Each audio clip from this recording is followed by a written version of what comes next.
Are you a lifeline or a bystander? You can actually be the difference between life and death for the victim of an abuse. The world is a dangerous place, not because of those who do evil, but because of those who look on and do nothing. Albert Einstein.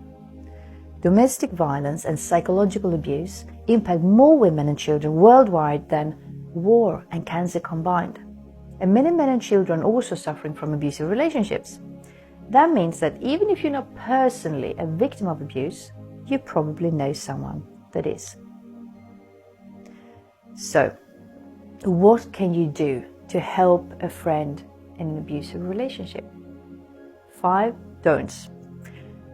1. Don't give them ultimatums or push them too hard to leave the relationship, because there might be factors involved that you don't know about, which could make it very dangerous or very complicated to leave.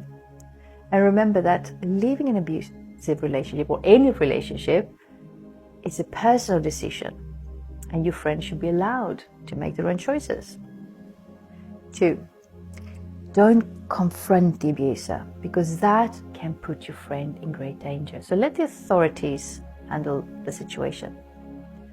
3. Don't engage in victim mentality comments and questions like, how come you didn't tell me any earlier? Why didn't you just go to the police? Why are you still with him or her? I don't get it. You look so happy together. Can't you just go to couples therapy? 4. Don't expect that it will make any sense and that you will understand what's actually going on. Because abusive relationships often, they're really complex, with these cunning mental strategies to control and break the victims down over time. So validate and believe what your friend tells you, even if it sounds really bizarre. And don't try to judge. Don't judge. Because there is no specific victim type. Everyone has windows of vulnerability and turmoil in their life where they can be susceptible to meet an abuser. 5. Don't expect your friend to be fine as soon as they are free from the abuser, because healing from an abusive relationship, it takes help, support, and engagement over quite a long time. 5 do's. Encourage them to seek professional help that can provide support and insight and help your friend to work through the emotional and psychological impact of the abuse. Keep in touch and listen to your friend openly, with patience and without interrupting, when they finally open up and share what's been going on.